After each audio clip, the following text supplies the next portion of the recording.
뭐냐면요. 기전상 우리가 이제 간에서 콜레스테롤하고 코큐텐이 합성이 일어나잖아요.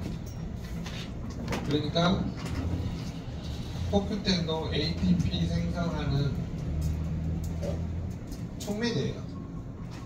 그 다음에 콜레스테롤은 근본적으로 보면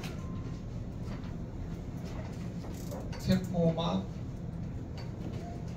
호르몬, 그 다음에 마지막에는 이제 담즙산으로 이렇게 변환이 되거든요.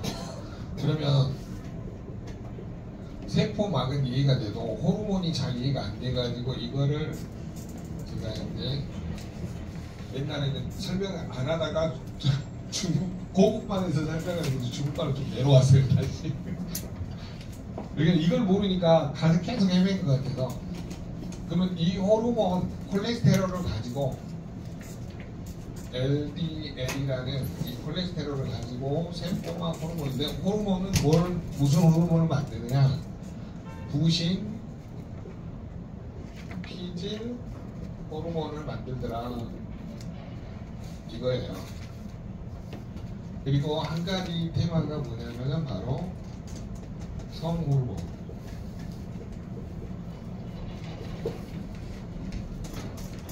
자,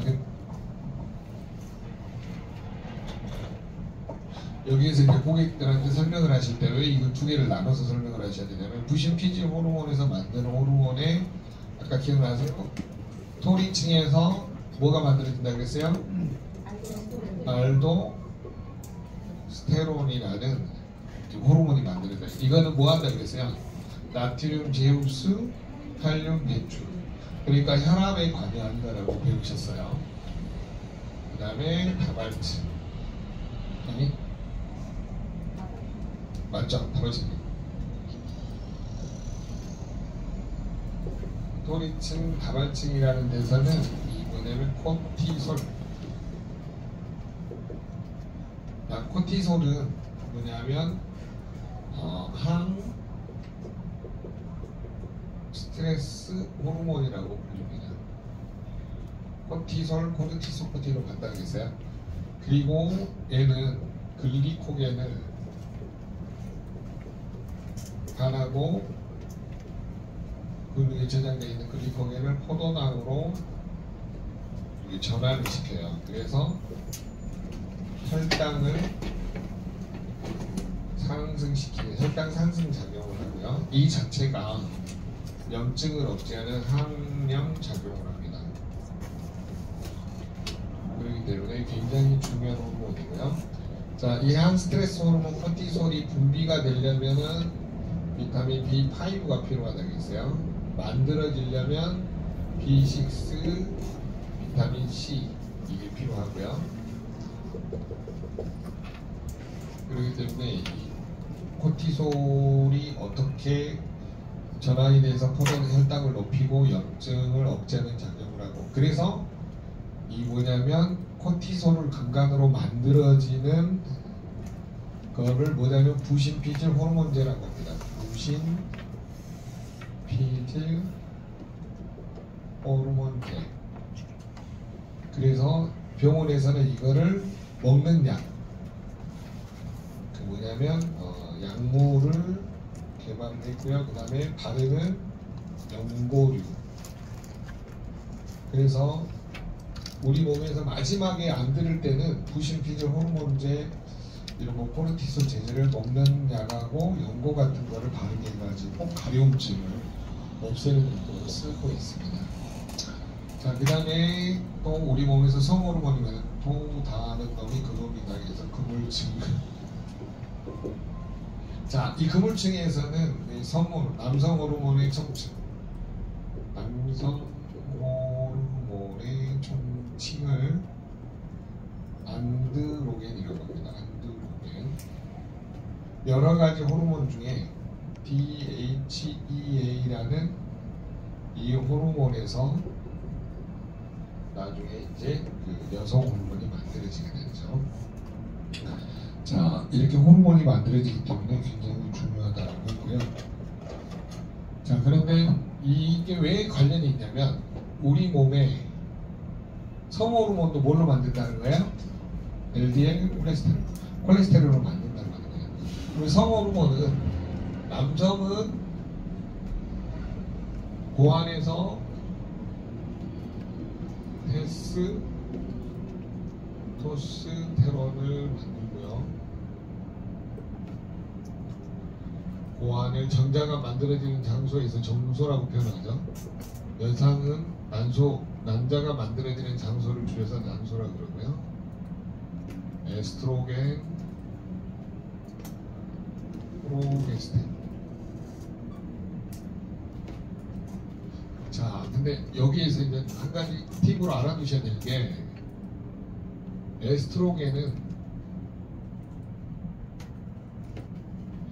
에스트로겐이 이제 갱년기 장애가 돼서 줄어들잖아요. 줄어들면 LDL 콜레스테롤이 급격히 높아져요. 좋은 호르몬인 HDL 콜레스테롤은 낮아져요. 그러다 보니까 여성들이 이게 높아져서 혈관 질환이 많이 생기는 거죠. 혈관 질환. 왜 그러냐면 이가 산화되면 혈관에 달라붙어가지고 문제가 되는 거예요. 그래서 여성들은 끊임없이 오메가3라든가 오메가3, 코큐텐, 그 다음에 에노, 산화질소 이런 것들을 충분히 먹어주시는 것이 좋고요. 특히 에스트로겐이 줄어들 때 저거를 보강에 알파에 도움을 주는 게 이소플라본이거든요. 이소플라본 어디에 들어있어요? 네, 지오시에 들어있습니다. 그래서 여러분들이 여기까지 상식적으로 이거를 전부 다 정리를 하나의 테마로 정리를 하시는 게 가장 도움을 주실 수가 있습니다. 그래서 결론은 뭐냐면 알도스테론은 고혈압하고 관련이 있고요. 고혈압의 원인이 되고, 그 다음에 이 코티솔은 결국 나중에 이제 당뇨의 원인이 됩니다. 그래서 스트레스 많이 받으면 받을수록 이 뭐냐면 스테로이드 당뇨병이라고 해가지고 그런 당뇨병이 생겨나기 때문에 극심한 스트레스를 받게 되면 당뇨가 생겨납니다. 그래서 저거를 하나의 테마로 해가지고 좀 정리를 해주시면 되실 것 같습니다. 여기까지 이해되셨죠? 네. 그 다음에 콜레스테롤하고 코큐텐의 상관관계에서 콜레스테롤 높아지면 약을 먹으면 뭘 먹어야 된다고 했어요? 왜요? 네. 아빠가 같아요. 엄마가 같지. 말을 좀 조심해야 아빠가 진짜 뭐였는데 생산하는 장소가 같다고 표현해야죠. 간에서 콜레스테롤하고 코큐텐이 만들어지는 합성되는 장소가 있기 때문에 콜레스테롤이 높아서 고지혈증일 때는 반드시 코큐텐을 먹어야 된다. 이렇게 정리를 반드시 해놓으세요. 안 그러시면 왜 코큐텐을 먹어요? 라고 했을 때 이게 설명을 못해서 대부분이 상담하다 그걸 왜 먹어야 돼요? 콜레스테롤이 안 먹는데 코큐텐 먹어야 된다. 근데 설명을 못하는 거야. 여러분 설명하실 수 있겠죠? 네. 왜 그런다고요? 네, 합성하는 곳이 같아요. 그래서 콜레스테롤 높다고 해서 고지혈증 약을 먹으면 콜레스테롤을 생산 못하게 하니까 코큐텐도 생산이 돼요? 안 돼요? 안 돼. 그러니까 안 된 만큼 먹어주지 않으면은 에너지 대사가 늘어요? 안 늘어요? 안 늘어요. 그러니까 하루에 4시간에서 6시간은 닭병 걸린 것처럼 콜레스테롤 약 먹잖아요. 그럼 이렇게 돼요. 봐보세요. 자기도 모르게 이렇게 돼요. 왜 그러냐면 에너지 대사가 계속 안 일어나니까 닭병 걸린 것처럼 막 이렇게 자기도 모르게 몸이 깔아지면서 문제가 생겨나기 시작합니다. 이게 뭐냐면요, 원자력 발전소 딱 꺼버린 거 똑같아. 시동 쉽게 설명 이해됐죠? 자동차가 달리다가 자동차 시동 끄면 어떻게 돼요? 안 달려지죠? 그런 원리가 전기 순간에 있습니다. 그래서 자, 고생 그거 네.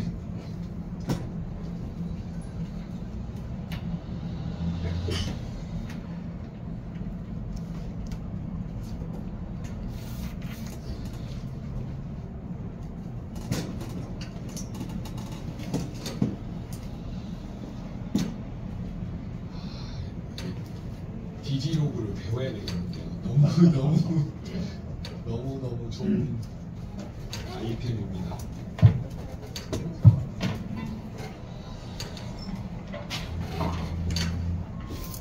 아, 뭔 소리가 났는데 요거 때문에 그런구나.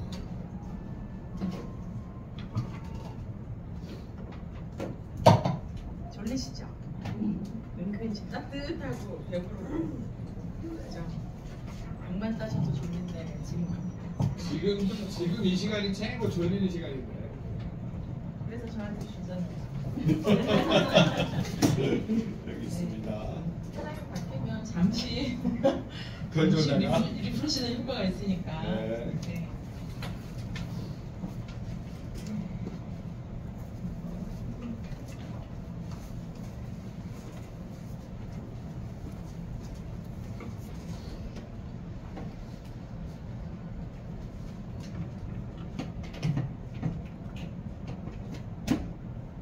이거는 책 몇 권 받으셨어요?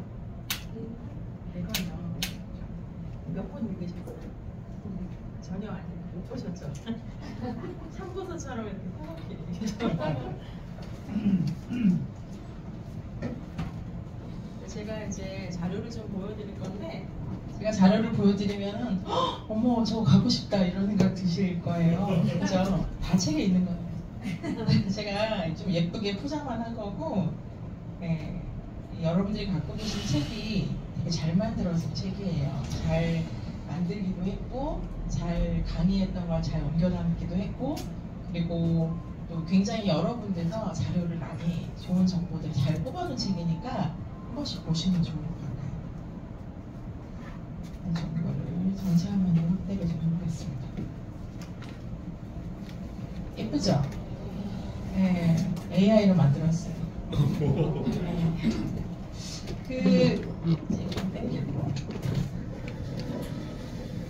AI로 다 만들진 않고요. 쓰면서 필요한 부분들은 좀 빨리빨리 잘 만들어 쓰는 편이거든요.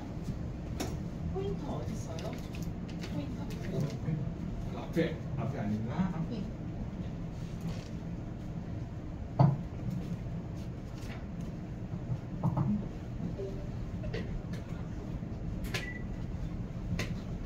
제가 저킷을 입고 왔는데 너무 더워서 네. 힘들 것 같아요. 오늘 한번 완전히 됐으니까 진짜 네, 더워요. 보고 시작을 하겠습니다. 안녕하세요, 윈스입니다. 네, 반갑습니다. 어김없이 조금이라도 갑자기 운동을 하자고 제가 제안을 하면 누군가가 졸고 있구나 이렇게 생각하시면 딱 맞습니다. 오늘 이제 당뇨에 대한 거랑 고혈압에 대한 거를 이제 영양하고 섞어서 좀 정리를 해볼 거예요. 저하고 배운 게 뭐였는지 기억나세요? 그냥 되면 된다. 네. 진짜 ATP 프로젝트 기억나죠? 그죠? 네. 기본적으로 제가 강의 의뢰받은 건 비타민, 미네랄, 아미노산이었어요. 근데 제가 뭐라 그랬죠? 그게 다라 그랬죠? 왜냐면 탄수화물은 탄수화물, 단백질, 지방이 우리 몸에 가장 꼭 필요한 필수 주요 영양소거든요. 매크로뉴트리언트라고 좀 사이즈도 크고 중요한 영양소예요. 근데 걔네들을 흡수하고 대사시키고 소화하는데 뭐가 반요해요? 비타민, 미네랄이 필요해요. 그리고 탄수화물은 뭐가 문제라고 했어요? 여러분 처음부터 깜짝 놀라지 마시고 탄수화물은 뭐가 문제예요? 우리 다 알잖아. 탄수화물 많이 먹는 게 문제잖아요. 그죠? 그래서 탄수화물은 일단 기본적으로 어떻게 하면 된다? 현대인 그 중에서 대한민국에서의 탄수화물은 양을 줄여라. 그리고 탄수화물은 그러면 적이다. 탄수화물 나쁜 거다. 맞닥뜨리다? 틀리다. 탄수화물은 꼭 필요하다. 왜냐면 탄수화물을 주요 에너지로 써서 우리 몸이 당으로 전환시켜서 모든 세포가 필요한 필수 활동을 하기 때문에 탄수화물 자체가 나쁘진 않다. 근데 문제는 뭐냐면 지속적으로 과다하게 당이 너무 많이 들어온다. 이게 문제고, 두 번째로는 탄수화물은 탄수화물이지만 급이 다르다. 그래서 좋은 탄수화물이 있고 나쁜 탄수화물이 있는데, 좋은 탄수화물이라 하면 당을 급격하게 높이지 않고 천천히 에너지 대사에 활용되고 빠져나가는 그런 기전을 가진 것들이 좋은 탄수화물이에요.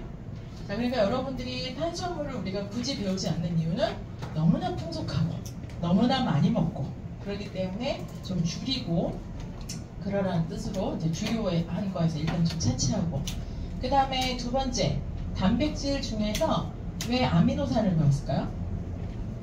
단백질, 아미노산 무슨 관계였죠? 같아요? 틀려요? 자, 그러면은 OX 퀴즈. 우리 저기 이쪽으로 가고 저쪽으로 가고. 자, 단백질은 아미노산이다. 자, 동그라미. 자, 단백질은 아미노산이다. 맞아요. 아니, OX 하시라니까. 움직이세요, 움직이세요. 아유, 두 분 일어나세요. 살았습니다. 두 분. 네, 또, 아니, 또, 선물? 준비하기. 수강님 없으세요? 아미노산 하나요? 네, 좋아요.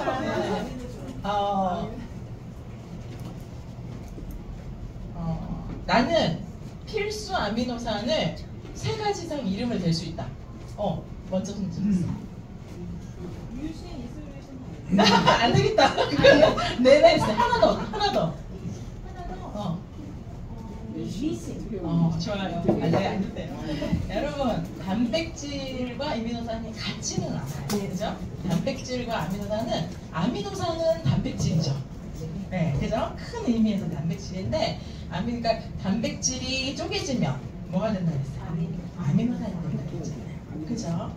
네, 그래서 우리 몸은 기본적으로 음식물을 통해서 단백질을 먹어요. 먹어서 흡수를 해. 근데 얘를 어떻게 한다고? 다 분해해서 아미노산 단을 분해를 해요. 그리고 나서 얘를 그냥 쓰는 게 아니라 어디로 가서? 간으로 가서 다시 필요한 대로 아미노산을 다르게 조합해서 얘를 가지고 필요한 단백질들을 호르몬, 항체 이런 것들을 다양하게 만들어내는 거예요. 그래서 깜빡 속으셨죠? 많이 틀린 건 아니고, 네, 엄밀한 여러분 전문가니까 네, 그걸 약간 하시라고 잠을 깨우는 의미에서 해봤습니다. 오늘은 내내 같은 얘기예요. 같은 얘기인데 이 각도에서 보고 저 각도에서도 보고, 그죠? 우리 부부가 오래 살면 좀 서로에 대해서 알아가잖아요. 저 아시는 분은 이렇게 표현하시더라고요.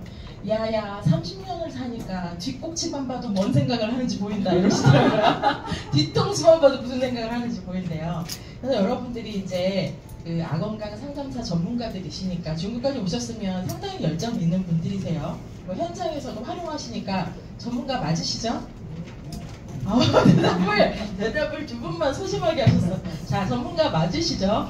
네, 아건강 상담사. 이 아건강 상담사라는 타이틀은 전문가에게 붙이는 이름이에요. 의사처럼 하루 종일 풀타임으로 직업을 삼지는 않지만 내가 아주 작정하고 건강에 대해서 배워서 이거를 다른 사람들한테 설명할 수 있는 데까지 올라가는 과정입니다. 그래서 아건강 상담사 과정을 지난 시간에는 어떻게 배웠어요? 저하고. 중급 초반에는 우리가 초급에서 배웠던 것들을 좀 더 살찌우고 좀 더 정확하게 이해하면서 그때 슬라이드를 제가 여기다 보여주면서 빈칸 채우기를 많이 했잖아요. 그죠? 내가 이거를 이 전체만 보고도 구체적인 내용을 설명할 수 있는가. 근데 지금도 약간 머리 모드를 바꾸셔야 돼요. 그래서 수동적으로 나는 저 앞에 서 있지 않으니까 그냥 잘 얘기해주면 알아들으면 된다 이렇게 생각하지 마시고 당장 여기서 문 열고 나가면 내가 전문가고 그 사람들이 내 설명을 들어야 되는 사람들인 거예요. 그래서 그거를 좀 인지하면 뇌가 조금 더 작동을 잘해요. 조금 더 많은 정보를 기억하려고 애쓰고 좀 더 정확하게 이해하려고 애쓰고 그럽니다. 자, 오늘은 당뇨로 한번 열어볼게요. 오늘 당뇨와 고혈압에 대한 얘기를 좀 많이 할 건데 결국에는 비타민, 미네랄, 아미노산 얘기를 할 거예요. 그러나 그거를 당뇨하고 고혈압과 조금 끼워서 연결해서 이렇게 설명을 해볼 건데요. 당뇨가 어떤 병이라고 그랬어요, 여러분? 여기 쳐다보지 마시고 그냥 생각해 보세요. 당뇨는 어떤 병이죠? 소변에 당이 빠져나오는 거. 그거는 당뇨라는 이름에 되게 충실한 정인 것 같아요. 그죠? 옛날에는 피를 뽑아서 그걸 어떻게 할 수 있는 진단이나 그런 매개가 없었기 때문에 소변에 환자의 소변을 찍어 먹었을 때 단맛이 나면 당뇨로 진단이 됐어요. 그래서 당뇨거든요. 현대 의미는 우리가 이제 당뇨가 어떤 의미인지 좀 더 잘 알잖아요. 그러니까 당뇨병이다 그러면 어떤 상태인 사람을 말하는 거죠? 그렇죠. 몸속에 특별히 혈중 피를 뽑아서 재봤더니 거기에 당의 성분이 정상적이다거나 건강하다라는 사람의 수준보다 높다. 혈당이 높을 때. 근데 그게 잠깐 혈당 지금 여러분들 재보면 다 엄청 높아요. 밥 먹고 왔잖아요. 많이 먹고 왔잖아요. 그죠? 그러니까 지금 재는 거는 이제 당뇨 환자 기준이 안 돼요. 근데 아무 때나 뽑아서 쟀는데 시도 때도 없이 올라가 있어. 이게 당뇨예요.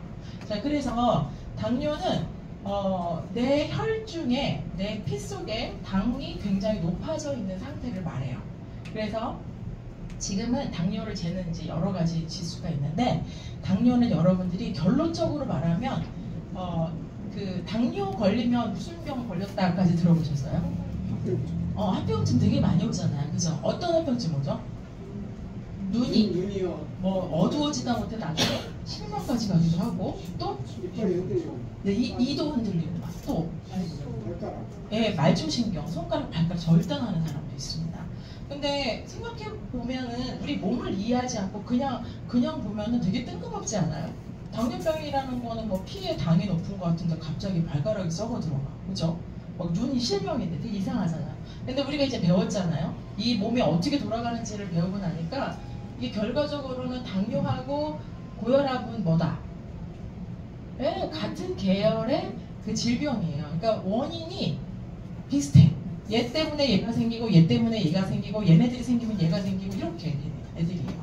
그래서 지난번에 말씀을 드렸죠. 자, 일단은 우리가 생각을 한번 해볼게요. 먹을 거를 많이 먹었어요. 그럼 우리 몸에 어떤 일이 생기죠? 편하게 얘기하세요. 편하게. 우리 먹을 걸 많이 먹었어. 배가 부르고 그래서 정상이면은 그만 먹어 사인이 떨어지고 누가? 렙틴이 식욕조절 호르몬이 이제 그만 먹어 좀 이제 했어. 근데 걔가 고장났어. 그러면은 계속 배부르다 사인이 안 떨어지니까 계속 더 들어가겠죠. 그래서 어쨌든 정상이라고 치고 그래서 적당히 먹고 2그릇 전에 끝냈어요. 자, 그래서 먹었어. 왕창 들어왔네. 그럼 이제 뱃속에서 무슨 일이 일어나요? 소화를 시키죠. 먼저 씻고 뭐 이렇게 해서 교내갖고 각종 효소가 분비가 되고 소화가 됩니다. 그래서 그 다음에 어떻게 돼요?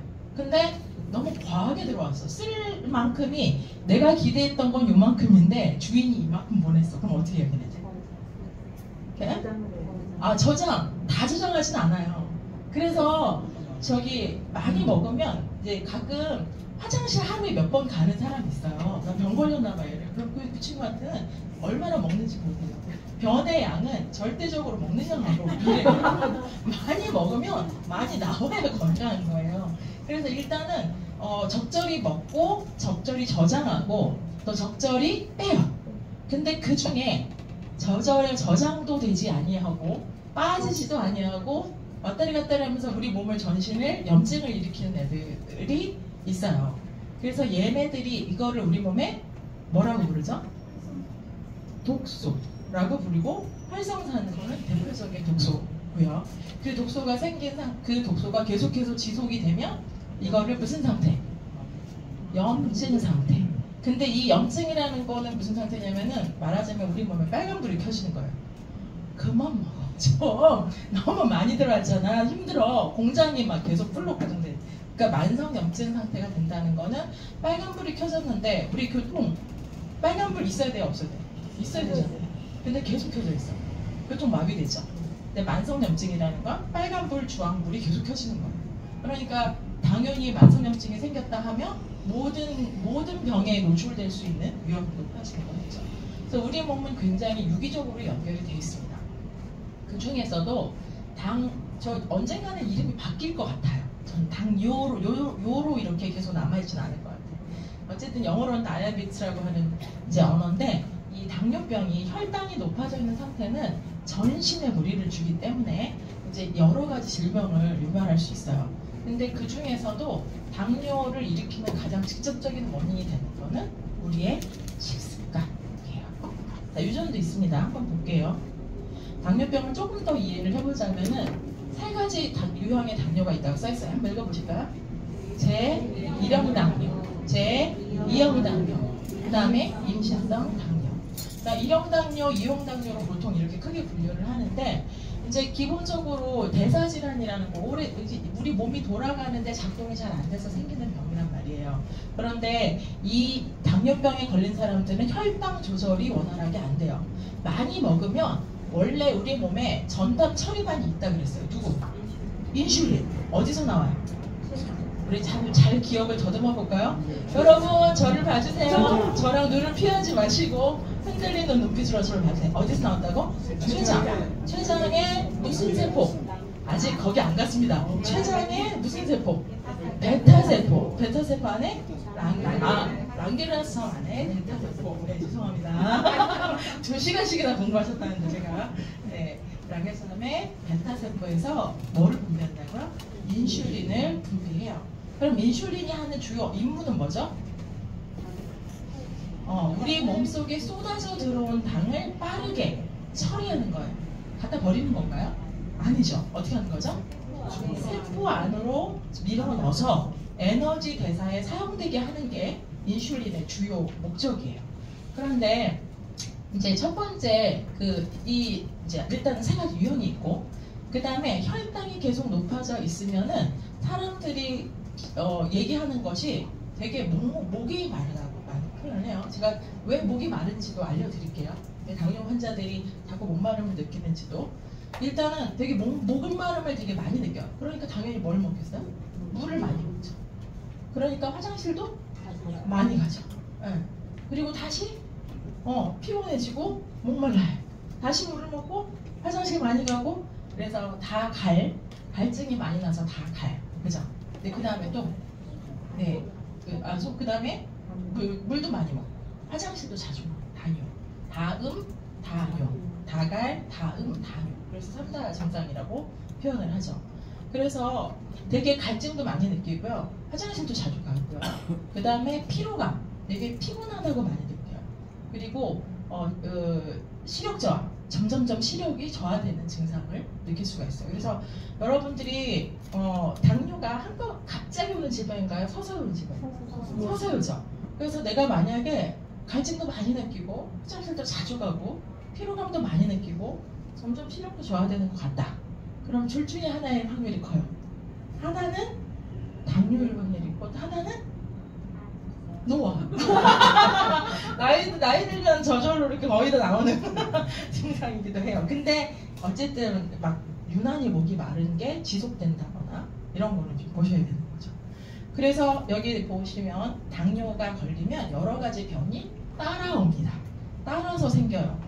물을 계속 먹고 계속 화장실을 가고 그렇게 계속 되는 그런 상태가 되면은 신경병증이 생기고 심장 질환이 생기고, 왜냐면 오줌을 걸러내는 그쪽에 계속 무리가 되겠죠. 그리고 심장에 손상이 돼요. 그리고 시력이 저하가 됩니다.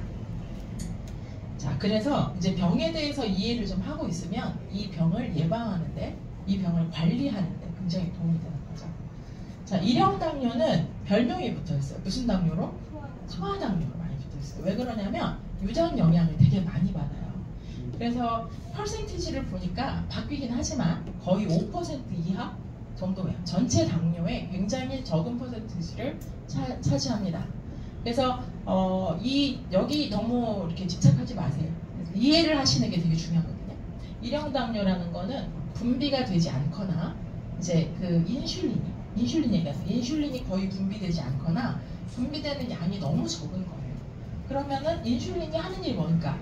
당을 세포 내로 밀어넣어서 에너지 대사를 돌리는 건데, 그게 인슐린 자체가 별로 안 나오니까 어쩔 수 없이 외부로 강압적으로 인슐린을 주입을 받아야 되는 상황인 거죠. 그죠? 왜 생기냐? 자가 면역 질환입니다. 우리 몸이 약간 정신이 나가서 얘를 공격해요. 뭐를? 인슐린을 만드는 베타세포를 공격합니다. 그래서 얘가 제대로 인슐린을 못 만들어내요. 누가 와서 계속 괴롭히면 할 일을 못하죠. 네, 그래서 자가 면역 질환이라고 분류가 됩니다. 그러면 우리가 이제 영양을 배우잖아요. 그러면은 대부분은 이 형은 이제 식습관하고 관련돼 있고 영양소 결핍하고 관련이 돼 있으니까 좀 직접적으로 영양의 도움을 많이 받는다고 보시면 되고요. 이름은 어떠실 것 같으세요? 이거를 선천적인 문제가 있는 경우잖아요. 근데 제가 뭐라고 말씀드렸죠? 자가면역 질환을 했죠. 그리고 어디를 공격한다고요? 베타세포를 공격해요. 근데 베타세포도 세포니까 걔가 돌아가는 거는 영양소의 도움으로 만들어지고 도움을 받는 거예요. 그러니까 그 정도는 알 수 없어요. 얼마만큼 도움을 줄 수 있고 얼마만큼 정상 기능으로 돌아갈 수 있는지는 모르겠지만 도움을 괴롭히는 것보다는 훨씬 더 도움이 많이 되는 상황이 되겠죠. 그래서 영양은 이와 같아요. 뭐든지. 예. 유전이라고 해서 뭐 절대 안 된다 이럴 일도 아니고 그냥 내 몸이 가장 최대화된 상태로 이제 활동할 수 있도록 돕는 기전이니까 그걸 좀 알고 있으면 돼요. 그 다음에 요건 이제 그래서 소아당뇨고 주로 이거 이제 바깥에서 그래서 이런 경우는 아유 평생 약 드셔야 됩니다 하고 인슐린 평생 먹게 되는 케이스고요. 두 번째는 성인 당뇨예요. 성인 당뇨를 제2형 당뇨라고 많이 이제 부르는데 얘는 어떤 거냐면은 근육이나 지방 조직이나 간에 이제 조직에서 원래 얘네들이 당을 저장하기도 하고 내보내기도 하고 여러 가지 일을 벌여야 되는 곳인데 이곳에서 인슐린 감수성, 센서티비티가 떨어진 거예요. 이거를 인슐린 뭐라고 그러죠? 저항성이라고 불러요. 사실 말이 처음에 되게 들으면 헷갈리고 그럴 수 있는데 인슐린 센서티비티라는 건 뭐냐면 인슐린이다. 당이 돌아다니나 봐. 얼른 당을 집어서 세포에다 넣어야지. 얘가 센서티브하고 깨어있는 애예요. 근데 이 인슐린 저항성이라는 건 뭐냐면 몰라. 난 신경 안 써. 엄마가 공부해라. 몰라. 이런 거 저항성. 그죠? 저항한다고 하죠. 우리 반항한다고 하죠. 인슐린 반항성이라고 생각하시면 돼요. 인슐린이 왔어. 인슐린이 분비가 됐어. 근데 신경 안 써. 세포문을 안 열어줘. 이 안에 들어가지 못해요. 그러니까 이 인슐린에 대한 센서티비티가 감수성이 둔화되어 있는 상태. 그래서 일명 인슐린 저항성이라고도 합니다. 그래서 이 상태가 이제 되면은 당뇨병이라고 진단을 받는 모든 준비가 되는 거죠. 그래서 췌장에서 이거를 왜 인슐린 비의존성이라고 당뇨병이라고 얘기를 하냐면 췌장에서 인슐린을 만든다 못 만든다? 만든다. 만드는데 신체의 세포가 인슐린에 제대로 반응을 하지 않는다. 그래서 인슐린의 저항성이 생긴다.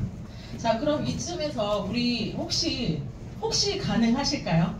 우리 췌장에서 무엇과 무엇을 가지고 인슐린을 만들어서 어떻게 분비시키고 어떻게 이동시키고 어떻게 수용체에 결합시키고 나는 다 아니 저분을 한번 봐주세요. 여러분 저분을 한번 봐주세요. 네. 한번 설명해 봐 주시겠습니다. 네, 우리 몸의 당뇨는 네. 오줌에서 포도당이 빠져나오는 현상인데 네. 과다 분비되면 그냥 당뇨라고 합니다. 당뇨의 원인은 췌장에서 난개 한스성 조직에서 네. 알파세포의 인슐린 호르몬이 분비가 될 때 나와 할 때 그냥 나오는 게 아니고 칼슘하고 비타민 D3가 충분히 전달이 돼야 이제 분비가 되고 네, 분비가 촉진이 되죠. 이동을 할 때 네. 세포에 이동할 때 그냥 이동하는 게 아니고 비타민 D3하고 아연이 필요하고 아연하고 마그네슘이 필요하고 그 다음에 다시 또 세포 속으로 이동해서 결합이 될 때 비타민 B3하고 크롬이 우리가 영양이 공급이 됐을 때 당뇨가 개선이 되고 부족하면 당뇨라고 할 수가 있고 당뇨는 반드시 합병증이 오기 때문에 미리 예방하는 차원에서 아동강 체크해서 아동강 상태를 빨리 알아내고 거기서 미리 대처하는 게 가장 중요합니다. 네, 훌륭하십니다. 자, 영양소 하나 더 언급할 수 있다. 이 상태. 네, 콩큐텐 어디 쓰이죠? 네, 세포 안으로 들어온 당을 마지막에 미토콘드리아에서 에너지 ATP 생산을 할 때 촉진제로 콩큐텐이 쓰입니다. 아시는데 이 앞단 과정만 설명하신 것도 알고 있습니다. 너무 잘하셨습니다. 자, 여러분 같이 해보시죠. 여기 췌장이 있습니다. 췌장의 베타세포에서 뭘 분비한다고요? 인슐린을 처음에 분비할 때 이 분비를 촉진할 수 있는 영양이 필요하다고 했어요. 뭐하고 뭐라고 했죠? 비타민 D3. 분비. 칼슘. 네, 그다음에 칼슘하고 그다음에 D3. 생각해보면 칼슘은 그럴만해요. 왜냐하면 D3. 생각해보면 그럴만합니다. 왜냐하면 우리 혈관 이렇게 누르고 수축시킬 때 칼슘, 마그네슘, 칼슘, 마그네슘 이렇게 움직이는 거 보이잖아요. 그러니까 쭉 짜주는 기능이니까 칼슘이 관여한다고 생각하시면 좀 연상하시기가 쉬우실 것 같아요. 그러니까 칼슘하고 D3를 분비를 하고 그 다음에 얘를 이동시키죠. 어디로 이동을 시키는 거냐면 세포로 이동을 시키는 거예요. 이때 무슨 영양소가 쓰인다고요? 아연과 마그네슘이 이동이 됩니다. 그리고 얘가 이 세포 표면에 있는 글라이켄이라고 얘기하는 이 수용체, 이렇게 생긴 애도 있고 이렇게 생긴 애도 있고 생김새가 전부 다릅니다. 근데 딱 맞는 수용체로 결합을로 인슐린 수용체로 결합을 하려면 이때 뭐가 필요하다고요? 네, 수용체 결합에 뭐가 필요하냐면 D3와 크롬이 필요합니다. 그리고 애초에 인슐린은 뭘 가지고 만들죠? 단백질 중에서 이제 그 분해된 형태의 아미노산과 여기서는 그냥 우리 단백질로 했죠, 그죠? 단백질과 뭐로? 아연으로 만들자, 그죠? 그래서 여기서도 아연이 쓰였고 이동할 때도 아연이 쓰입니다. 그리고 이 안에 들어왔어. 이 안에 들어왔는데 미토콘드리아에서 ATP를 만드는 과정에서 산소와 포도당, 글루코스가 결합을 할 때 이때 촉진제로 뭐가 들어온다고요? 코큐텐이 필요하다고. 그래서 이 중에서 지금 여기에서 보면은 단백질이 없다든가 아연이 결핍됐다든가 칼슘과 D3가 부족하다든가 마그네슘이 없다든가 D3와 크롬이나 코큐텐이 없으면 이 중에 어디 어느 부분이라도 문제가 생기면 뭐가 생길 수 있다? 네, 당뇨가 생길 수 있습니다. 자, 그러면 여러분들이 이렇게 무지막지하게 별나라 같았던 것이 이제는 제법 미숙해져서 설명을 할 수 있게 되셨단 말이에요. 그러면 이렇게 설명을 할 수 있게 됐으니까 무조건 다짜고짜 붙잡고 당뇨인 이유는 이거. 근데 그 앞전에 뭐 하셔야 돼요, 여러분? 네? 뭐를요? 네, 그 앞단에 하셔야 되는 거는 이 사람의 식습관을 체크하셔야 돼요.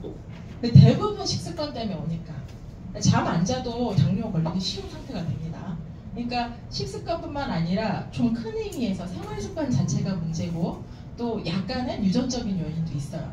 근데 유전적인 거는 진짜로 유전자가 결함이 돼서 문제가 있는 경우도 있지만 같은 집 사람들은 생활 습관이 비슷해요. 밤에 먹는 거 좋아해요. 그럼 우리 뭐 먹을까 오늘? 어제 족발이었지, 오늘 피자. 막 이렇게 밤마다 돌려가면서 야식을 먹는 문화예요.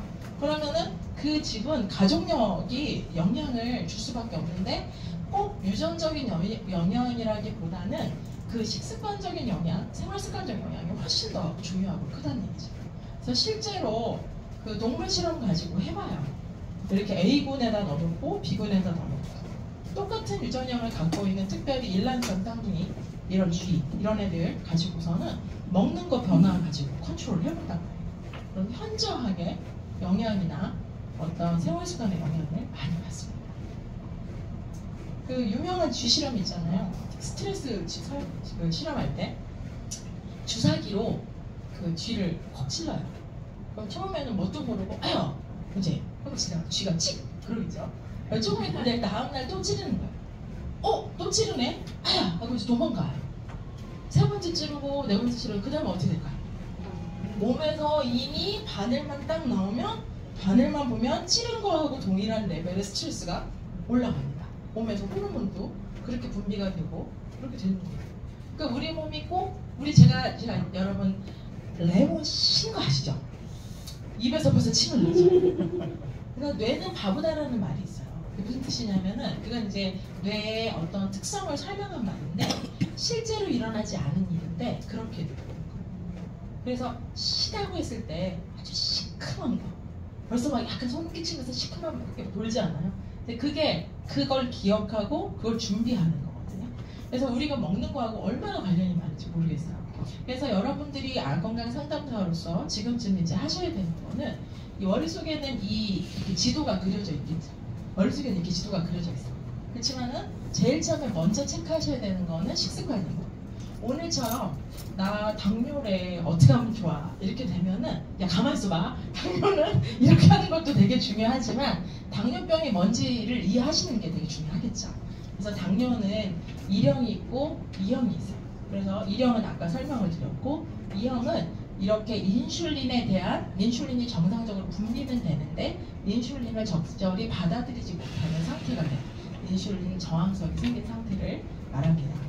그래서 보통 성인에서 많이 발생을 하고, 주요하게 이렇게 인슐린 저항성이 생기게 만드는 요인이 뭔가 봤더니 뭐라고 써있어요?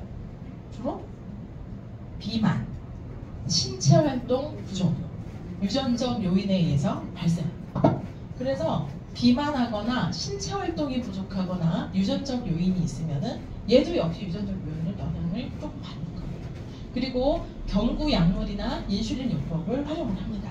우리는 알죠. 여기다 뭘 더 쓸 수 있어요? 뉴트리션 쓸 수 있죠. 그리고 더 좋은 거, 여러분들의 이 생명을 살리는 지식을 통해서 생활 습관을 바꿀 수 있도록 도와주고, 여러분들의 따뜻한 마음으로, 절대 그 사람들이 뭐 몰라서 그러는 사람도 있지만 알고도 못 고치는 사람 많잖아요. 제가 옛날에 이제 비만 관련해서 그 전문의 선생님을 뵀거든요. 이제 영양 가지고 여러 의사선생님 뵀었는데, 박사님 비만 환자를 치료하기 진짜 힘듭니다. 그래서 뭐 삭센다도 쓰고 뭐 쓰고 근데 치료가 잘 안 되는 첫 번째 이유가 뭔지 아세요? 생활 습관은 못 고쳐. 생각지도 못한 원인을 얘기하더라고. 진짜 많이 봐요. 뭘까? 아니 거짓말. 거짓말. 네? 수면 부족이죠. 근데 또 제가 찾는 답이 나올 때까지. 의외로 이것 때문에 치료하기 정말 어렵습니다. 병원에서 비만 전문의가 병원에 안 나와요. 병원에 안 나와. 우울증이 생깁니다. 자, 왜 그래서 근데 그 기전을 조금 더 이해를 해보니까 뭐냐면, 비만이 되면 자꾸 돌아다니면 놀리잖아요. 저 여자 뚱뚱하다. 이렇게 친구들이 너 왜 이래? 무슨 일 있었어? 이렇게 얘기해. 그럼 나도 가뜩이나 내 모습 보는 게 괴로운데 주변에서 그런 얘기 듣는 게 스트레스 받잖아요.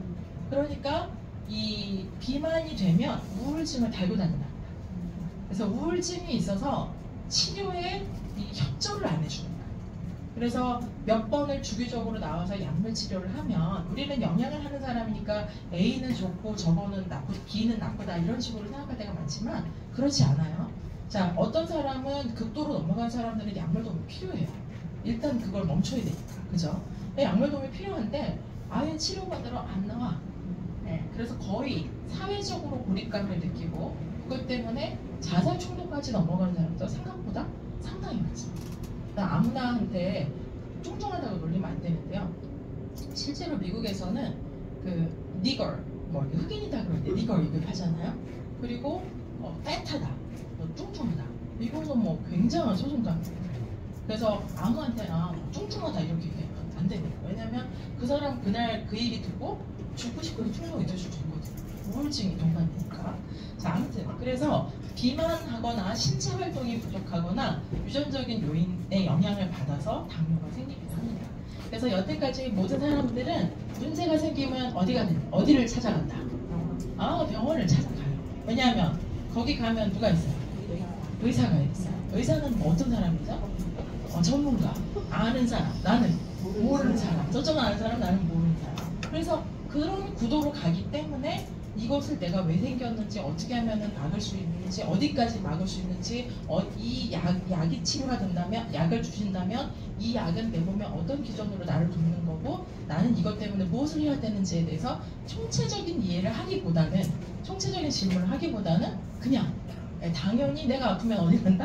병원에 간다? 병원에 가면 의사한테 의뢰하고 의사의 처방에 따른다. 그걸 벗어나면 죽는다. 이렇게 말하는 거죠. 그래서 여러분들이 의사의 저는 전문의 도움을 많이 받아서 살았어요. 왜냐면 제가 제왕절개 3번이나 했으니까.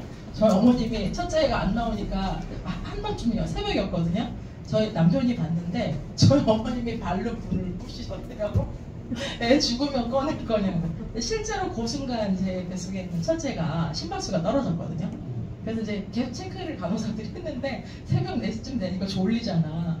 근데 제가 뭔가 죽음이 다가오는 느낌이 나는데 저희 어머님이 이제 아내 상황을 모르는데 그게 연결돼 있어서 그랬나 봐요. 근데 저희 어머님이 쫓아가서 당직 의사를 깨워가지고 그때 체크를 해보니까 뱃속에 이제 아기가 심박수가 떨어지는 중이었다고 해서 그래서 제가 그때 실려가면서 와, 현대의학의 도움을 내가 받는구나 그렇게 생각을 했어요.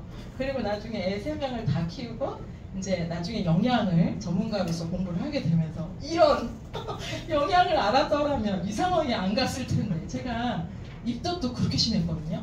그래서 임신 8개월까지 거의 한 12kg가 빠지는 거예요.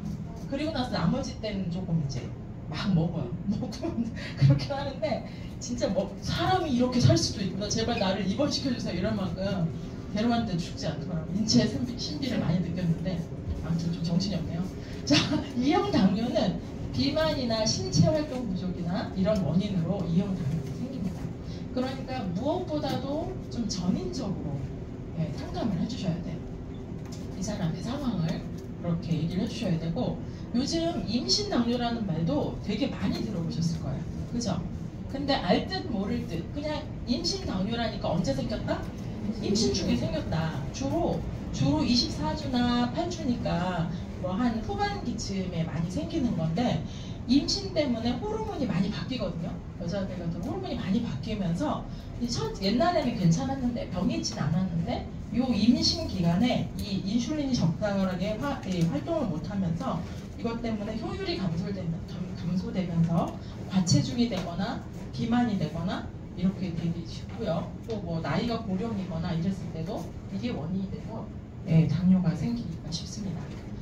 자, 그러면 어떤 사람이 당뇨병에 걸린 사람이냐, 어떤 사람이 당뇨라는 병으로 진단이 되느냐. 여러분은 전문가니까 이 진단 기준을 알고 계셔야 됩니다. 외우셔야 되나요? 외우시진 않으셔도 되는데요. 외우시면 더 간단하겠죠. 그리고 또 하나, 그 표를 보실 줄 아시면 돼요. 그래도 여러분들은 수치를 정확하게 외우지는 못해도 이렇게 표를 보면 어떻게 돼 있냐, 대부분은 뭐가 있죠? 기준, 표준치가 있어요. 그죠? 기준이 되는 넘버가 있고 그거보다 못하거나 그거보다 과하면 문제가 되겠죠. 그죠? 그러니까 여러분들이 이제 이거 보통 사람들은 이렇게 병원 갔다 와서 수치가 나와 있는 종이를 잘 본다 안 본다? 잘 안 봐요. 봐도 모르겠거든. 근데 여러분은 적극적으로 가지고 오셔서 아, 여기가 기준치인데 지금 보니까 벗어났네. 조금 벗어났나? 경계인가? 완전히 벗어났나? 이런 거 보실 줄 아셔야 돼요. 만약에 100이 정상인데 어떤 사람이 110이에요. 어떤 사람이 100이 정상인데 600이었어요. 그럼 어떤 상태예요? 이건 응급으로 가야 돼요. 제가 아시는 분의 누나분이 백신 맞고 이 수치가 나온 거예요. 당장 제가 가라 그랬어요. 병원. 당장 가서 확인하라 그랬어요. 딴 데 있는지. 다행히 그래서 응급적으로 좀 치료를 하고 그게 이제 2차 질병으로 나갔거든요. 그러니까 현대의학은 굉장히 중요하고 의미를 갖는 거예요. 그러나 거기가 다라고 생각하고 그럼 그분들이 바빠서 중요한 얘기를 하나 놓치고 나한테 얘기를 안 해주면 넌 어떻게 되는 거야? 그죠? 그런 것에 나와 내 가족과 내 사랑하는 사람의 건강과 생명이라는 거 다 맡길 수 없잖아요. 불안전하니까 되게. 그러니까 나도 같이 공부를 해서 중요한 문제니까 알아가는 거죠. 자, 당뇨를 진단하는 기준에는 첫 번째 요즘 가장 트렌디하게 보는 것보다 당화혈색소.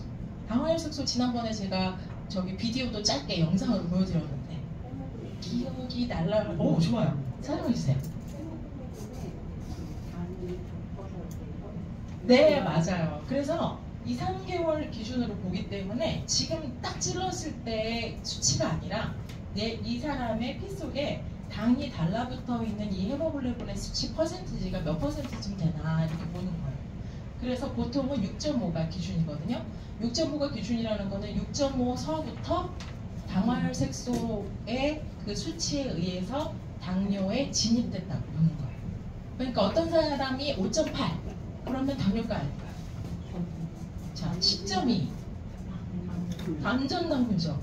중증이죠. 약이나 주사를 하지 않으면은 위험하고 언제 가도 이상하지 않은 약이죠. 자, 그러니까 되게 조심하셔야 되고요. 그 다음에 제가 논문을 보니까 가장 도움이 되는 직접적인 생활 습관은 뭐였냐면은 우리처럼 밥 먹고 어떻게 하면 돼요? 밥 먹고 바로 먹는 거. 네, 밥 먹고 지금 막 당이 왈칵 들어왔잖아요. 그때 에너지를 좀 써주는 거예요. 그때 산책 정도 해주는 거예요. 잠깐만의 산책이지만 그때 밥 먹고 잠깐 산책해주는 것만으로도 당이 혈당 스파이크를 치지 않도록 도와주기 때문에 밥 먹은 직후에 잠깐 산책하고 돌아가는 거는 생명을 살리는 습관이라고 말씀드릴 수 있어요. 그러니까 당화혈색소는 HbA1c라고 불리는데 이 수치가 헤모글로빈에 당이 달라붙어 있는 그 정도인데 이거를 지난 2개월이나 3개월을 걸쳐서 보기 때문에 지금 당장 당이 팍 친 건지 아닌 건지 아니라 이 사람의 지난 한 3개월 정도의 상태를 확인할 수 있는 길이어서 가장 정확한 수치로 최근에 인정을 받고 있는 거예요. 근데 그거 말고도 이미 혈당 검사 아무 때나 뽑아보는 거죠. 아무 때나 뽑았는데 다 정상이라면 정상이겠고 아무 때나 뽑았는데 상시로 높아져 있으면 문제가 있겠죠. 그리고 공복 혈당 검사라는 거는 처음에 말 들으면 되게 말이 어려워 보이는데 공복, 배가 비었다는 거예요. 그러니까 되게 엄청 배가 비었다. 공복 되게 어려운 말 같아. 배가 비었다. 되게 없어 보이죠. 근데 똑같은 말이에요. 그래서 패스팅, 그러니까 밥을 안 먹은 지 그 플라즈마 혈장을 채취해서 거기에 있는 글루코스의 어느 정도 레벨을 봤더니 그 공복 혈당 검사가 최소 8시간 정도 금식을 한 후에 이 수치가 이거 이상이면은 이제 당뇨로 진단되는 거죠. 그리고 이런 거는 뭐냐면은 주로 이제 임신하거나 이럴 때 가면은 갑자기 아주 단 주스를 먹이죠. 왜? 싶는 거 아주 단 걸 먹여. 뭐 하나 봤더니 그걸 먹이고 2시간 안에 보세요. 이 이론은 굉장히 간단한 거예요. 여러분 이거 졸린 거 아니에요. 잘 들어보세요. 어떤 사람이 여러분한테 갑자기 정신이 번쩍 나는 아주 토 쏠리는 단 주스를 먹였어요. 생각을 해보세요. 그러면 내 몸은 어떻게 해야 돼? 내 몸은 어떻게 해야 돼? 지금 내 몸에 엄청나게 단 주스가 들어왔어요. 그럼 내 몸에서 어떻게 해야 돼? 인슐린을 막 분비해서 이 당을 처리하죠. 그렇게 하는 거예요. 그러니까 엄청 당을 세게 집어넣어보고 딱 채취를 해보는 거야. 그랬더니 수치가 뚝 떨어져 있어. 그럼 얘는 인슐린이 정상 작동을 해서 당을 잘 처리하네. 이거예요. 경구 입으로 먹였다는 얘기예요. 뭐를 체크했어? 포도당 레벨을. 내성 얼마나 잘 견디나 못 견디나. 근데 얘가 못 견뎌. 그냥 피 속에 다 떠돌아다녀. 그러면은 당뇨가 임신 당뇨가 되는 거예요. 자, 이런 것들이 당뇨를 진단하는 기준이 됩니다. 그래서 잠깐 쉬어가는. 왜 당뇨 환자들이 이제 물을 많이 마시게 될까? 제가 챗GPT 4에다가 물었죠. 아주 친절하게 답을 했길래 제가 이제 정리를 했습니다. 고혈당이 되면 이제 신체가 소변을 통해서 과도하게 이제 지금 보세요. 자, 이거를 이해하기 전에 여러분 저를 보면서 한번 생각해 보세요. 내 몸에 어떠한 이유로 인해서 당이 굉장히 높아져 있어요. 피 속에. 제가 피 속에 당이 굉장히 많은 상태는 좋은 상태라고 했어요. 되게 심각한 상태라고 했어요. 심각한 상태. 왜 심각하신지는 아시죠? 왜? 영. 피가 끈적거리는데 왜 문제예요? 혈관에 상처를 입히기도 하고 압력이 세지기도 하고 맞아요. 그래서 제가 말씀드렸죠? 우리 몸의 전 세포에 이 모세혈관이 박혀 있습니다. 뭘 공급하죠? 산소랑 영양소를 공급하고 뭘 빼오죠? 이산화탄소와 노폐물을 찌꺼기를 빼야 돼요. 근데 얘가 굉장히 빠르게 전신을 돌아서 나와야 돼요. 들어가고 나오고를 한다고요. 그런데 되게 좁아. 이름이 모세혈관이잖아요. 머리털만큼 얇은. 옛날에 제일 얇은 게 머리털이어서 그렇고 머리털보다 더 얇은데 눈에 보이는 게 있으면 그게 아마 혈관 이름이었어요. 모세혈관. 무지 좁습니다. 적혈구 하나가 지나다니기도 좁다니까요. 어느 정도인지 알겠죠?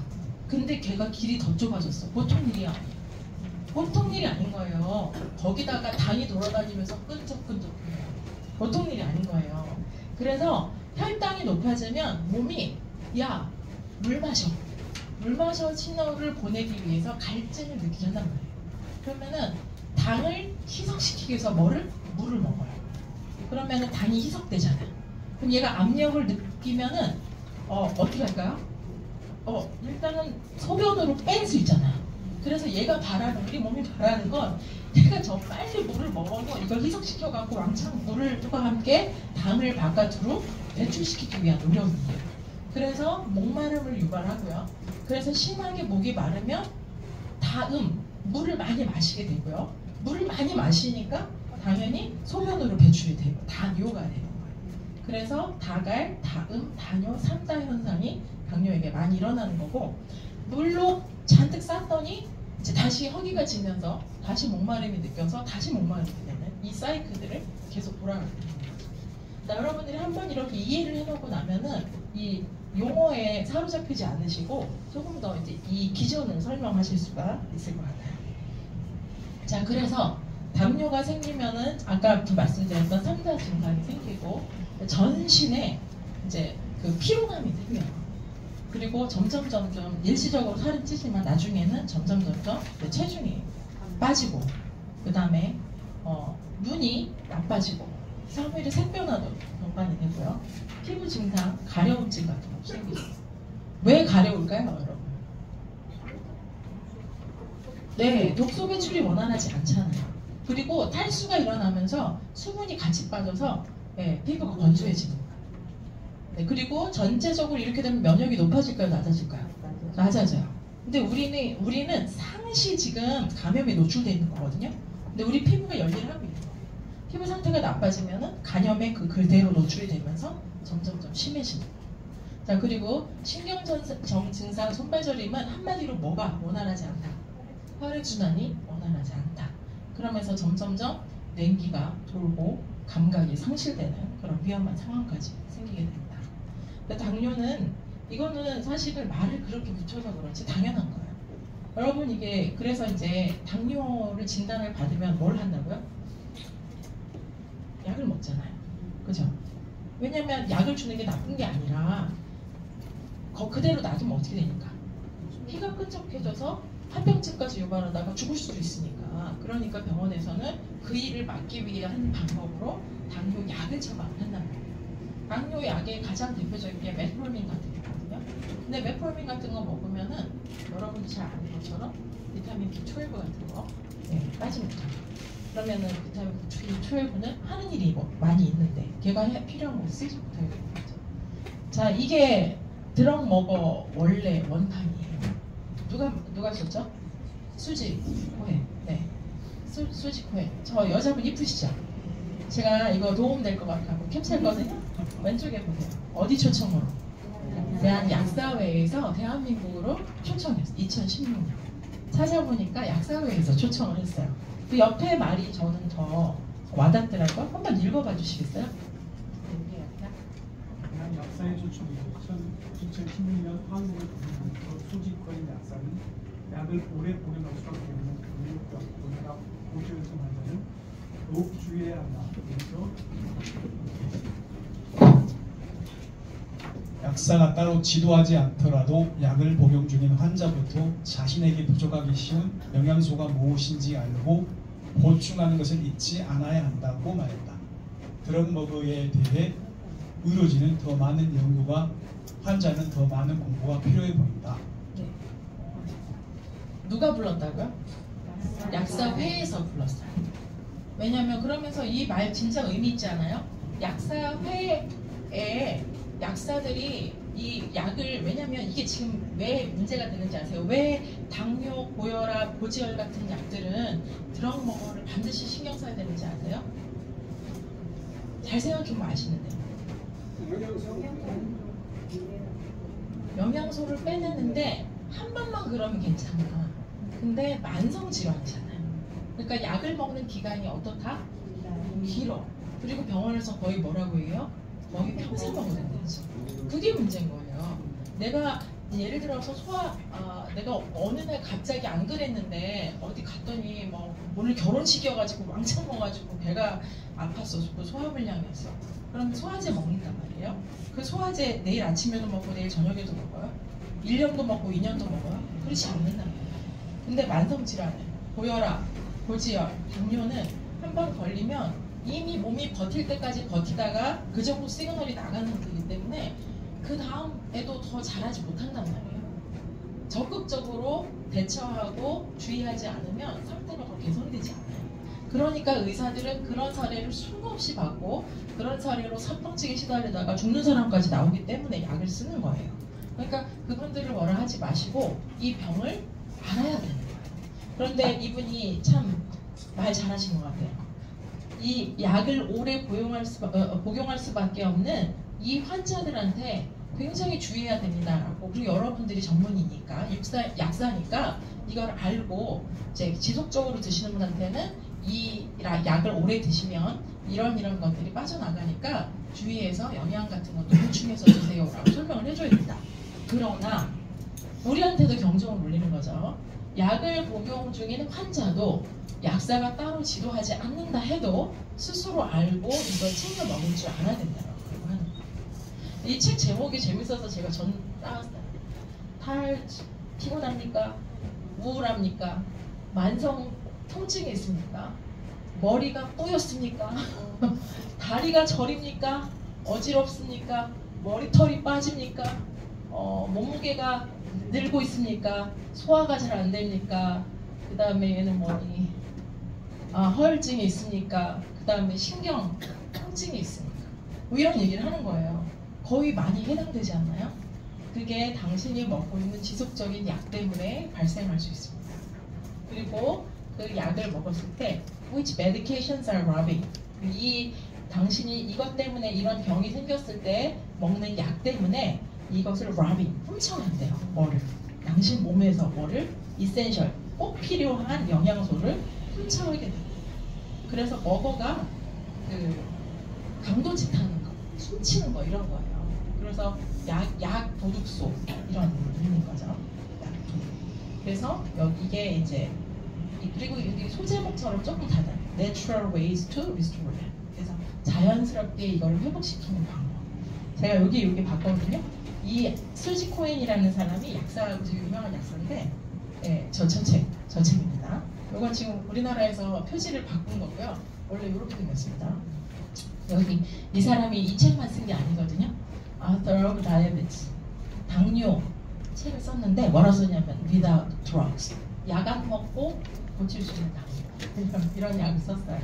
그러니까 꼭 약에 의존해서 고치려고 하지 말고 생활습관, 식습관 고치고 영양을 잘 챙겨 이런 거죠. 이 사람 책 목차를 보니까 뭐라고 썼냐면 어떻게 이 드럭 먹어로부터 자신을 보호하는지, 그리고 우리가 배우는 지금 비타민 A, B, C, D, E 있잖아요. 얘네들 얘가 얼마나 바이털, 생명에 꼭 필요한 영양소인지를 설명하고, 그 다음에 이제 어떻게 그 보충제를 통해서 이거를 할 수 있냐, 그래서 어떤 영양제를 선택해야 되냐, 이런 기준들을 제시하고 있는 거예요. 우리가 지금 당뇨 배우고 있으니까 당뇨 약을 사람들이 이렇게 먹는데 잘 먹는, 제가 아까 말씀드렸던 메트포민 같은 약이 가장 대표적인 약이에요. 이 약 누가 잘 설명을 해놓으셨더라고요. 여기 보시면은 당뇨 약 종류별로 드럭 먹어가 이렇게 되거든요. 그래서 여기 고갈되는 영양소가 뭐가 있어요? 호큐텐, 엽산이 몇이죠? B9, 그죠? B9, 그 다음에 B12. 네, 그래서 코엔자임 Q10, 그 다음에 폴릭 엑시드, 그 다음에 B12, 이 세 가지가 거의 다 결핍되죠. 얘하고 얘는 하나만 결핍돼요. 이것도 잘 봐야 돼. 하나만 결핍되는데 유난히 많이 결핍되거나 이럴 수 있어요. 그래서 내가 먹는 약이 어떤 약인지 이런 것도 알 필요가 있는 거죠. 그래서 이렇게 이거는 팩트예요, 팩트. 메트포민을 몇 년 먹으면 당연히 나한테서 코엔자임 Q10도 빠지고 9도 빠지고 12도 빠집니다. 이건 팩트입니다. 잘 챙겨서 오죽하면 약사회가 이 약을 쓴 사람을 불러다가, 이 책을 쓴 사람을 불러다가 여기를 했겠어요. 그럼 뭐가 중요하다? 생활 습관, 식습관 중요하다. 이거 뭐 만고진리, 만고불변의 진리가 되는 거예요. 그래서 당뇨를 고치고 싶으면은 뭘 바꿔라? 생활 습관, 식습관을 바꿔라. 자, 우리는 지금 뉴트리션에 대한 걸 중점으로 배우니까 뉴트리션에 대한 얘기를 참 많이 해요. 근데 실제로 당뇨병을 고칠 때는 뉴트리션만큼 영양만큼 중요하게 보는 게 또 있어요. 뭔지 아세요? 운동. 맞아요. 운동 어떻게 하면 좋을까요? 자, 운동을 이렇게 하는 게 좋다고 들었다. 만보고지. 만보걷기 좋아. 걷는 거 진짜 좋습니다. 걷는 거 좋죠. 또 근력 운동 좋습니다. 근력 운동이 당뇨에 특히 도움이 되는 이유는요. 근육에다가 당을 저장할 수 있어요. 거기 없으면은 냉장고 하나 없는 거예요. 김치 냉장고 없는 집 생각해 보세요. 네, 그래서 뭐 김치가 종류별로 있는데 많이 있는데 없으면 없으니까 상해서 버리게 되죠. 네, 그래서 근육은 굉장히 좋은 당의 저장소예요. 그래서 얘는 넣다 뺐다를 되게 잘하는 기관이니까 근육이 있으면 직접적인 도움이 됩니다. 또 운동 어떻게 하면 좋다고 그랬죠? 근력 운동 맞습니다. 근력 운동, 여자는 특히 근력 운동을 더 해야 되고 남자는 특히 유연성 기른 운동을 좀 많이 해야 돼요. 또 운동 어떻게 하면 제가 조금 아까 말씀드린 것처럼 밥 먹고 나서 직후에 또 하는 거. 또 그거는 강도 높은 운동을 얘기하는 게 아니에요. 밥 많이 먹고 막 팍팍 뛰면 위가 처집니다. 예, 잔뜩 넣고 주머니가 처집니다. 위하수증 생길 수 있으니까 그거는 그지만 권유하지 않고요. 그 다음에 또 어떻게 하는 게 좋다고 그러셨어요? 30분에서 40분 이상 한 번씩 움직여주는 거예요. 지금 잠깐 일어나 보시겠어요? 네, 잠깐 일어나 보세요. 네, 네. 손도 터시고, 네, 다리도 터세요. 다리도 터시고, 손 위로. 네. 예. 예. 자, 하나, 열세 동안. 네, 올리고 터세요. 하나, 둘, 셋. 떨리죠? 네. 5, 6, 7, 8, 9, 10. 내리시고, 옆으로. 네. 그 다음에 돌리시는 거 아시죠? 네. 하나, 둘, 셋, 넷, 5, 6, 7, 8, 9, 10. 반대로 둘. 힘드세요? 5, 6, 7, 8, 9, 10. 허리 손잡고 돌리세요. 하나, 둘, 셋, 넷. 삐그덕거리는 소리고 뭐지? 반대로. 하나, 둘, 셋, 넷, 5. 림프 마사지 잠깐 해볼까요? 네. 림프 어디 많이 있는지 아세요? 네, 겨드랑이 좀 이렇게 만져보시고, 그다음에 여기 접히는 데 림프 많아요. 접히는 데 림프 많습니다. 살살. 그러니까 수영을 하면서 몸이 자꾸 피부가 풀리고 사람들 왜 몸 고칠 때 수영 많이 하라고 그러잖아요. 제가 해보니까 확실히 차이가 있더라고요. 그래서 이거는 검증되지 않은 저희 개인 의견이지만 제가 보기엔 림프 마사지가 되는 것 같아요.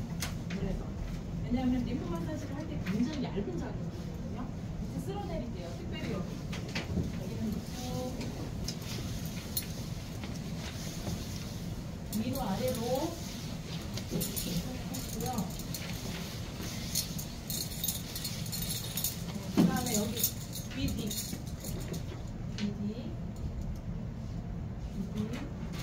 그리고 이렇게 가장 많이 떼나오는 거 중요해요. 네. 그리고 여기 갈비뼈. 네, 거기 소장님만 들으면 숟가락으로 비비면 좋죠. 웃겨서 저는 안 해봤는데 해주시고 등도 그다음에 쫙 피세요. 그대로 위로 올리시고 내리시고. 이거 되게 좋은 거 아시죠? 신전 운동 더블짝 문에 붙잡고 문 붙잡고 이렇게 하시면 진짜 좋아요. 잠이 좀 깹니까? 네, 누가 졸았나 보죠? 네, 됐습니다. 손 나으시죠? 네. 이렇게 몸이 전체가 한번 탁 돌아요. 그러면 그 탄성처럼 나서 또 이제 이렇게 쭉 처질 때 한번 쫙 움직여줘. 이렇게 스쿼트 같은 거 이제 쉬는 시간에 한 2분 정도만 해도 진짜 이렇게 쭉 운동하는 것처럼 몸이 전체가 쫙 활성화가 되거든요.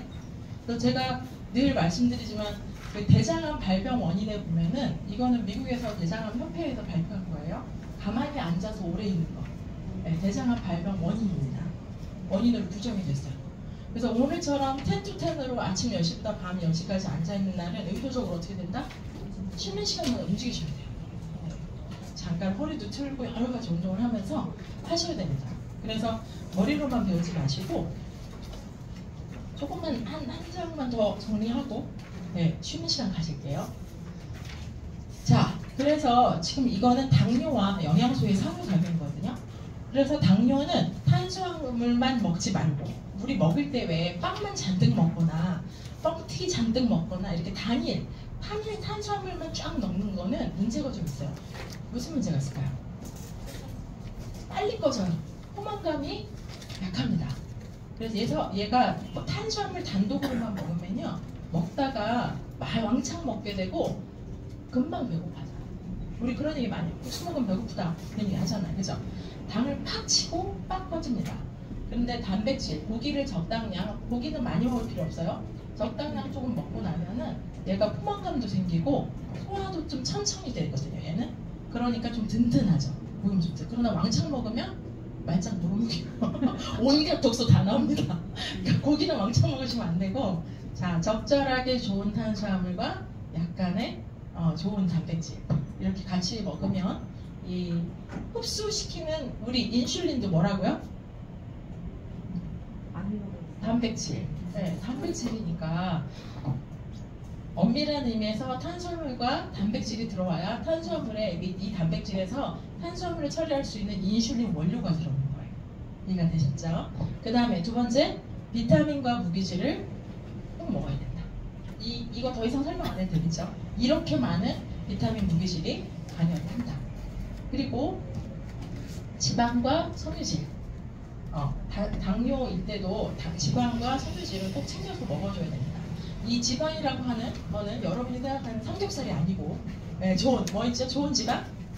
오메가3가 풍부한 거. 오메가3, 오메가6는 나쁜 거 아니에요. 나쁜 거 아닌데 우리가 먹는 걸 측정해 보니까 정상이 1대4 정도까지를 정상으로 보는데 1대60 정도 깨져요. 한국은. 참기름이 오메가6가 많아요. 그래서 제가 참기름이 나빠서가 아니라 그냥 자연적으로 먹는 거가 오메가6가 너무 많기 때문에 오메가3하고 오메가6가 약간 기량적인 비슷한 작용을 하거든요. 그래서 6가 많이 들어오면 오메가3가 좀 부족한 상태가 돼요. 반대로 오메가3를 많이 넣어주면 오메가6가 좀 비율이 맞춰지는 거예요.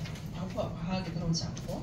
그래서 좋은 기름이라 하면 올리브, 아보카도, 또 뭐 있죠? 네, MCT 오일, 코코넛 오일 이런 것도 좋은 거고 주로 식물성도 되게 좋은 게 많고 식물성이랑 다 나쁜 건 아닌데 그 GMO인 경우에는 상당히 글리코세이트 같은 농약 성분들이 같이 들어오는 경우도 있고 그래서 조금 주의를 하셔야 돼요. 자, 그래서 지방도 잘 챙겨 드셔야 되고 그리고 섬유질, 거친 음식 그리고 질깃한 나물 종류 같은 거, 샐러드 같은 거 이런 거 꼭 드시는 거 추천드립니다. 그리고 그 유명한 고양이 실험도 제가 한번 설명을 드렸죠. 이 채소를 먹을 때 채소하고 그 음식을 고양이를 몇백 마리를 데려다가 200마리였던 걸로 기억을 하는데 A군, B군으로 나눠서 하나는 지네들이 먹는 것처럼 먹고 하나는 사람처럼 먹인 거예요. 근데 얘네들한테 온갖 만성질환이 다 나타나요. 그런데 그 중에서도 가장 문제가 됐던 게 화식이었어요. 익혀서 주는 거. 왜냐하면 이 생 음식에 있는 효소가 들어있는데 그러니까 우리 몸에서 이 생 음식을 먹었을 때는 우리 몸에 있는 효소와 이 음식 안에 있는 효소가 같이 작용을 하는데 이 화식으로 됐을 때는 효소가 다 파괴되기 때문에 우리 몸 안에 있는 체내 요소로 과다하게 섞어내게 되는 거예요. 그러면서 다른 질병에 많이 노출이 되는 그런 되게 유명한 연구가 있습니다. 그래서 다양하게 골고루 이렇게 챙겨서 드시는 거예요. 잠시 쉬겠습니다.